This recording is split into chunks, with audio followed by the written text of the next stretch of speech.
I'm giving away this fantasy-themed mystery box. It contains merchandise from The Witcher, Game of Thrones, The Hobbit and Lord of the Rings. I'll even be throwing in this Magic the Gathering Lord of the Rings starter kit. So if you want to get your hands on it, stick around to the end of the video to know how. A grieving former scientist gets more than he bargained for after volunteering to help a widow and her young son with ghostly unwanted house guests. Haunted Mansion captures the spooky fun of the theme park ride with some family-friendly humour. Lakeith Stanfield leads an all-star cast on a paranormal adventure loaded with good visual effects. And I've got to say, this film vastly improves the 2003 adaptation. And this film has a detailed storyline and a solid emotional core. It runs a bit too long, but it keeps the grins and goosebumps coming. In New Orleans, Ben Matthews, played by Lakeith Stanfield, is a NASA scientist who designs optics for space research. He becomes smitten with a charming tour guide, Alyssa, who believes in ghosts, spirits and everything supernatural. The unlikely couple fall for each other after a brief romance. Sometime later, a shattered Ben has abandoned his career and has taken over Alyssa's successful business. His depressed demeanour and sarcastic comebacks doesn't damper tourist enthusiasm for the creepy endeavours. Meanwhile, Gabby, played by Rosario Dawson, and her young son, Travis, played by Chase W. Dillon, arrive at their new decrepit home. The mansion was a steal and offers a new beginning for the family after suffering their own tragic loss.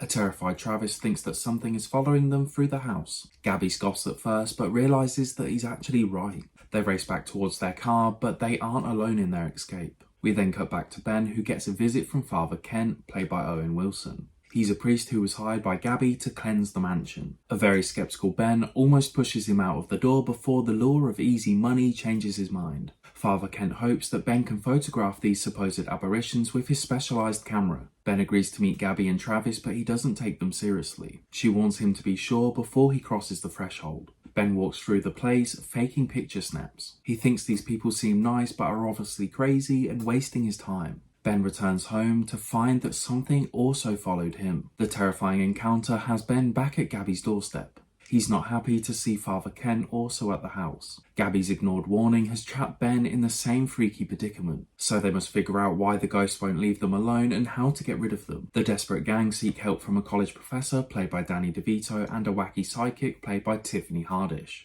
Director Justin Simeon and screenwriter Katie Dippold skillfully combine the most important and difficult factors, and that is that the film needs to be funny and scary at the same time, as it's primarily a child's movie, so it can't be too frightening and risk alienating the target audience. Then also adding in the ride's global popularity after 6 successful decades at Disney's park. The film had to incorporate those elements without being cheesy or stupid. In fact, there's surprisingly several pleasant jump out of your seat moments throughout the film. The film has an amazing cast and shows us a lot of emotional depth. Stanfield does an amazing job as Ben, showing us a broken man wallowing in misery and loneliness, and he doesn't see a future without any chance of happiness. Dawson as Gabby is also trying to rebuild her life with Travis. He has no friends, he gets bullied at school, and is now facing threatening ghosts in a place where he's supposed to be safe. But Ben becomes a new father figure through care, nurturing and confidence. Travis, like all children, needs someone to lean on and provide guidance. Ben takes an heroic turn as he helps Travis to cope with tragedy and addresses death in a thoughtful way.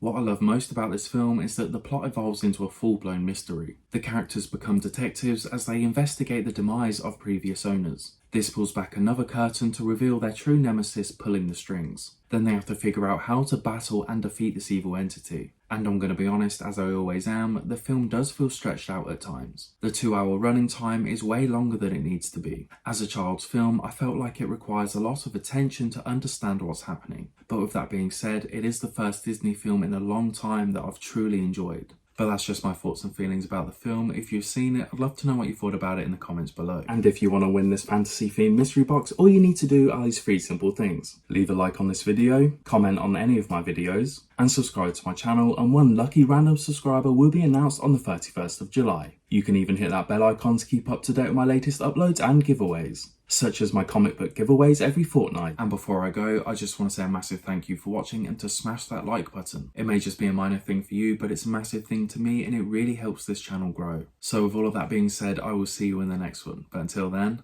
take care.